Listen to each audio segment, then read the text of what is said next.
हम आम जनता, आम आदमी के हितों की रक्षा नहीं कर पाएंगे।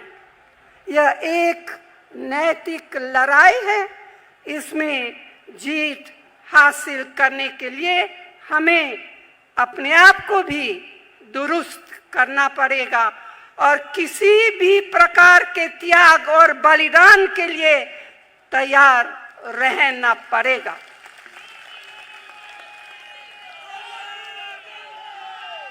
साथियों, भारत एक युवा देश है।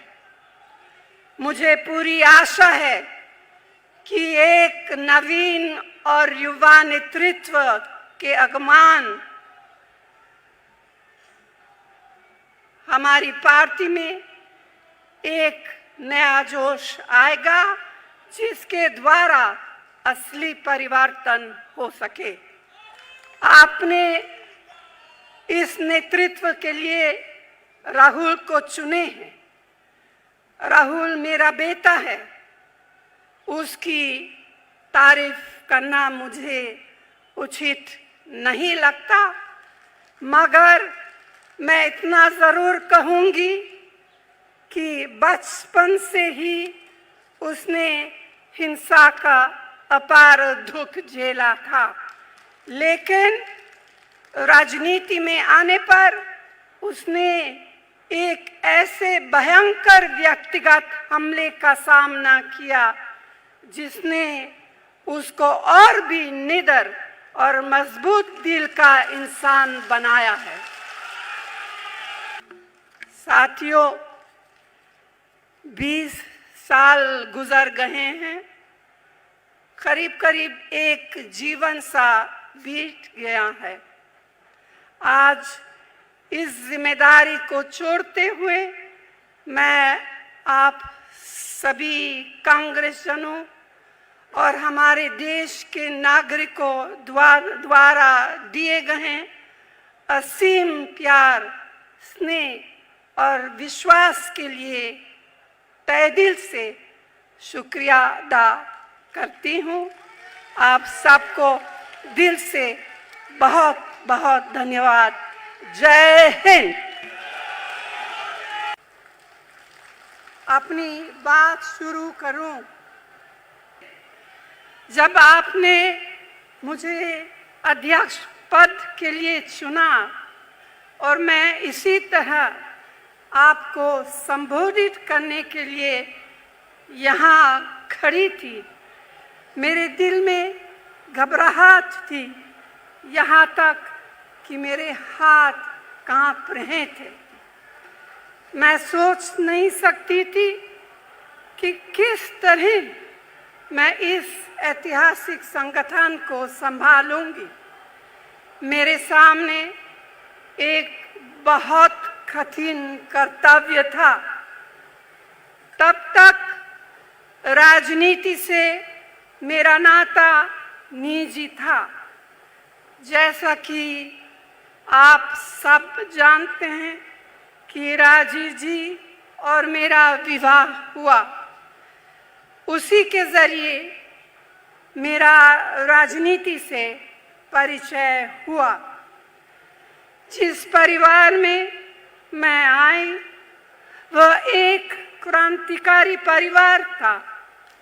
इंदिरा जी उसी क्रांतिकारी परिवार की बेटी थी, जिस परिवार ने स्वतंत्रता संग्राम के लिए अपना धन, दौलत और पारिवारिक जीवन को त्याग दिया था।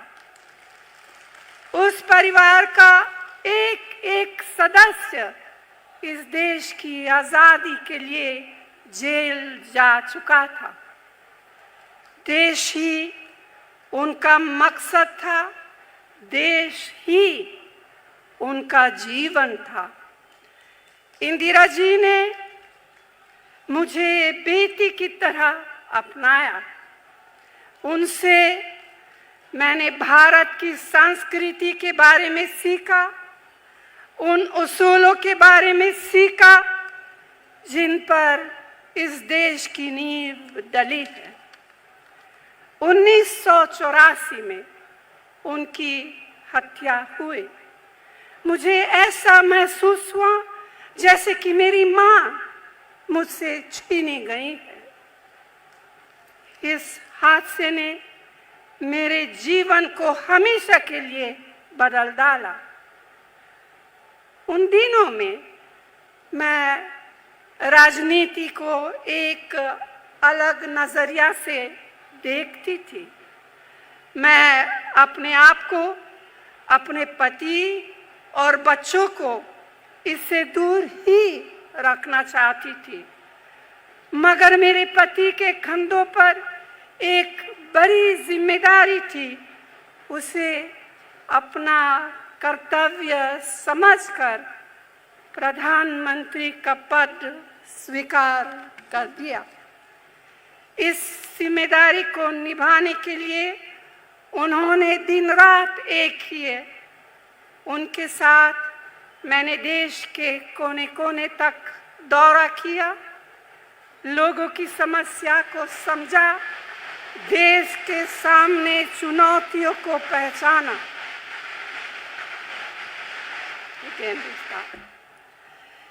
इंदिरा जी की हत्या के बाद 7 साल बीते थे कि मेरे पति की भी हत्या की गई। मेरा सहारा मुझसे छीन गया। इस दौर को पार करने में कई साल बीत गए हैं।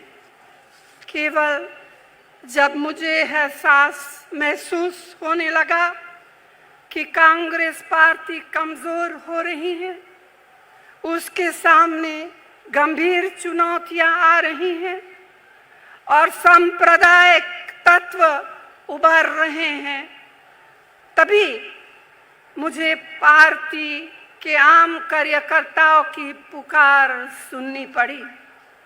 मुझे यह महसूस हुआ कि इस जिम्मेदारी को नकारने से इंदिरा जी और राजीव जी दोनों की आत्मा को ठेस पहुंचेंगे और उनका बलिदान व्यर्थ जाएगा।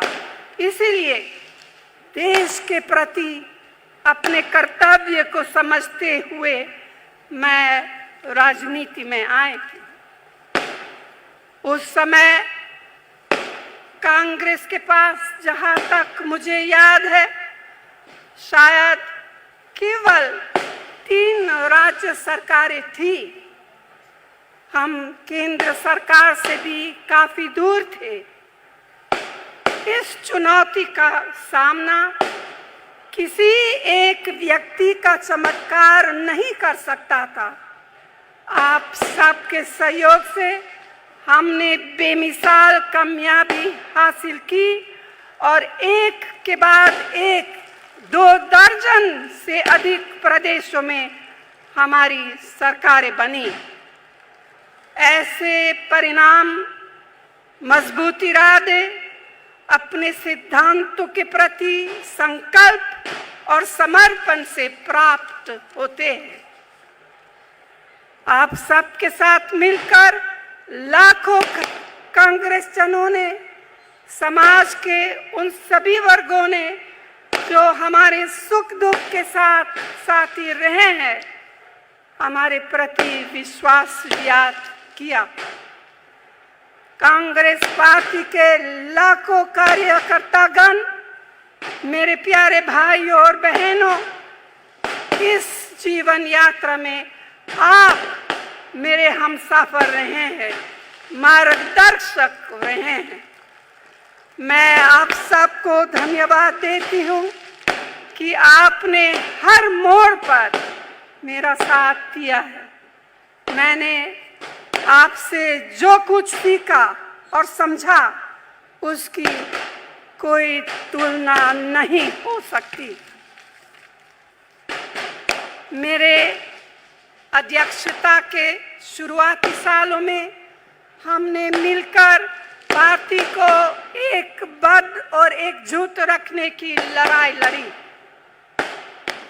सदी बदलने के बाद हमने शीघ्र ही एक प्रमुख विपक्षी दल की महत्वपूर्ण भूमिका को अपनाया और 5 सालों के लिए अपने स्वतंत्रता संघर्ष तथा संविधान के मौलिक मूल्यों की दृढ़तापूर्वक रक्षा की। 2004 से अगले 10 सालों तक हमारी पार्टी ने अन्य साथी दलों के साथ मिलकर देश की जनता को एक जिम्मेदार और एक प्रगतिशील सरकार दी, जिसका नेतृत्व डॉक्टर मनमोहन सिंह जी ने पूरी ईमानदारी और मेहनत के साथ किया। हमने समाज के हर तबके का प्रतिनिधित्व और विकास किया। हम इस तथ्य पर गर्व करते हैं कि इस दौरान हमने ऐसे कानून बनाए जो जनता के अधिकारों पर आधारित थे, जिनके बल पर शिक्षा, स्वास्थ्य, भोजन, रोजगार, जानकारी आदि के अधिकार का फायदा हम देश के करोड़ों गरीब भाई बहनों को दे पाए। 2014 से एक बार फिर हम विपक्ष की भूमिका निभा रहे हैं। शायद इतनी बड़ी चुनौती जितनी आज है हमारे सामने कभी नहीं रही है। आज हमारे संवैधानिक मूल्यों पर हमला किया जा रहा है। इसके साथ साथ हमारी पार्टी कई चुनाव हार चुकी है, लेकिन हमारे कार्यकर्ताओं में बेमिसाल साहस जीवित है। हम डरने वालों में से नहीं हैं, हम झुकने वाले नहीं हैं। हमारा संघर्ष इस देश की रूह के लिए संघर्ष है। हम इससे पीछे कभी नहीं हटेंगे। आप सब कांग्रेस के नेता और कार्यकर्ता हैं। उस भावना, उन उसूलों के रखवाले हैं जिन पर ये देश बना है। यह कोई छोटी सी चीज नहीं है। सत्ता, शोहरत और स्वार्थ आपके मकसद नहीं है, देश आपका मकसद है। इस देश के मूल्यों की रखवाली करना आपका मकसद है, यही आपकी मंजिल है। हम सब जानते हैं कि किस तरह हमारे देश के बुनियादी उसूलों पर रोज रोज हमला हो रहा है। बोलने और अपने आप को व्यक्त करने की आजादी को तोड़ा जा रहा है। हमारी मिली जुली संस्कृति पर वार हो रहा है। हर तरफ से एक संदेह का माहौल, भय का माहौल बनाया जा रहा है। इस बीच कांग्रेस को भी अपने अंतर्मन में झांक कर आगे बढ़ना पड़ेगा। अगर हम अपने उसूलों पर खुद खरे नहीं उतरेंगे तो हम आम जनता, आम आदमी के हितों की रक्षा नहीं कर पाएंगे। यह एक नैतिक लड़ाई है। इसमें जीत हासिल करने के लिए हमें अपने आप को भी दुरुस्त करना पड़ेगा और किसी भी प्रकार के त्याग और बलिदान के लिए तैयार रहना पड़ेगा।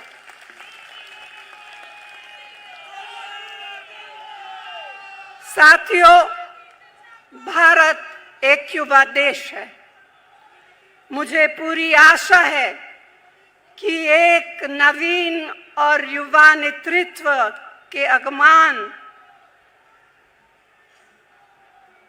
हमारी पार्टी में एक नया जोश आएगा जिसके द्वारा असली परिवर्तन हो सके।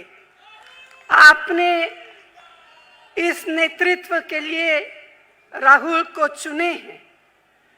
राहुल मेरा बेटा है, उसकी तारीफ करना मुझे उचित नहीं लगता, मगर मैं इतना ज़रूर कहूँगी कि बचपन से ही उसने हिंसा का अपार दुख झेला था, लेकिन राजनीति में आने पर उसने एक ऐसे भयंकर व्यक्तिगत हमले का सामना किया जिसने उसको और भी निडर और मजबूत दिल का इंसान बनाया है। साथियों, 20 साल गुजर गए हैं, करीब करीब एक जीवन सा बीत गया है। आज इस जिम्मेदारी को छोड़ते हुए मैं आप सभी कांग्रेसजनों और हमारे देश के नागरिकों द्वारा दिए गए असीम प्यार, स्नेह और विश्वास के लिए तहे दिल से शुक्रिया अदा करती हूँ। आप सबको दिल से बहुत बहुत धन्यवाद। जय हिंद। अपनी बात शुरू करूं।